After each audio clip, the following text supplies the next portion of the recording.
Middle ഈസ്റ്റിലെ സുരക്ഷാ സാഹചര്യം അസ്ഥിരമായി തുടരുന്ന സാഹചര്യത്തിൽ അമേരിക്കൻ പൗരന്മാർക്കായി ജോർദാനിലെ യുഎസ് എംബസി പുതിയ സുരക്ഷാ മുന്നറിയിപ്പ് പുറപ്പെടുവിച്ചിരിക്കുകയാണ്. സംഘർഷം കൂടുതൽ രൂക്ഷമായാൽ പ്രദേശം വിട്ടുപോകാൻ തയ്യാറായിരിക്കണമെന്നാണ് എംബസി പൗരന്മാരോട് നിർദ്ദേശിച്ചത്. അപ്രതീക്ഷിതമായി സംഘർഷം മൂർച്ഛിക്കാൻ സാധ്യതയുള്ളതിനാൽ മേഖലയിലെ സുരക്ഷാ സാഹചര്യം സങ്കീർണമായി തുടരുന്നുവെന്നാണ് എംബസി വിലയിരുത്തിയത്.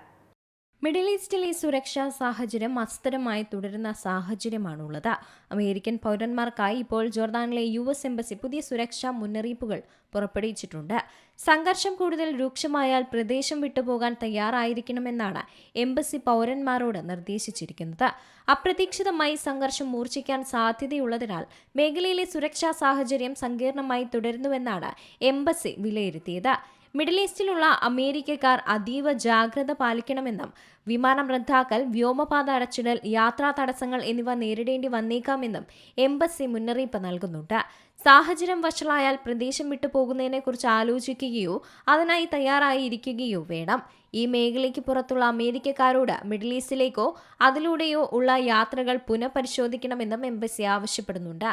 മേഖലയിൽ തുടർച്ചയായി വർദ്ധിച്ചുവരുന്ന സംഘർഷാവസ്ഥയ്ക്കിടെയാണ് യുഎസിന്റെ മുന്നറിയിപ്പ്.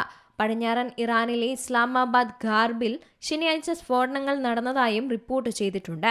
എങ്കിലും അവയുടെ കാരണം ഇറാൻ അധികൃതർ സ്ഥിരീകരിച്ചിട്ടില്ല. ഇതിനു പുറമെ ഒമാൻ തീരത്ത് വെച്ച് ഒരു എണ്ണ ടാങ്കറിൽ അജ്ഞാതമായ വസ്തു പതിച്ചതായും അതുമൂലം കപ്പലിന് ചെറിയ കേടുപാടുകൾ സംഭവിച്ചതായും UK മാരിടൈം ട്രേഡ് ഓപ്പറേഷൻസും അറിയിച്ചിട്ടുണ്ട്. കപ്പലിലെ ജീവനക്കാർ സുരക്ഷിതരാണെന്നും ടാങ്കർ യാത്ര തുടർന്നുവെന്നുമാണ് വിവരം. അതിനിടെ നീണ്ടുനിൽക്കുന്ന അസ്ഥിരതയുടെ കാലഘട്ടത്തിനായി തയ്യാറെടുക്കുകയാണെന്നാണ് ഇറാനും സൂചന നൽകിയത്. പൊതുസ്ഥിരത നിലനിർത്തുന്നതിനാണ് സർക്കാർ ഏറ്റവും മുൻഗണന നൽകുന്നതെന്നും അടുത്ത 2 വർഷത്തേക്കുള്ള അവശ്യ വസ്തുക്കൾ സംഭരിച്ചു വെക്കുകയാണെന്നും ഒന്നാം വൈസ് പ്രസിഡന്റ് മുഹമ്മദ് റസ ആരഫും പറഞ്ഞു. കുവൈത്തിലെ വിവിധ കേന്ദ്രങ്ങൾക്ക് നേരുണ്ടായ ഇറാനിയൻ ആക്രമണങ്ങളെ ഗൾഫ് സഹകരണ council secretary general Jasem Mohamed Albudaiwi അപലപിച്ചിട്ടുണ്ട്. കുവൈത്തിന്റെ പരമാധികാരത്തിനും പ്രാദേശിക അഖണ്ഡതയ്ക്കും സംഘടനയുടെ പൂർണ്ണ പിന്തുണ അദ്ദേഹം ഉറപ്പു നൽകുകയും ചെയ്തിട്ടുണ്ട്.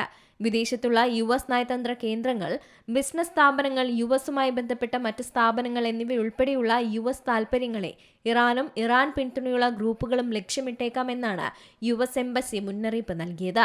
മുന്നറിയിപ്പില്ലാതെ ആക്രമണങ്ങൾ ഉണ്ടായേക്കാമെന്നും മുൻകാലങ്ങളിൽ ഇത്തരം സംഭവങ്ങൾ ഉണ്ടായിട്ടില്ല എന്നത് സുരക്ഷയുടെ ഉറപ്പായി കണക്കാക്കരുതെന്നും എംബസി വ്യക്തമാക്കിയിട്ടുണ്ട്.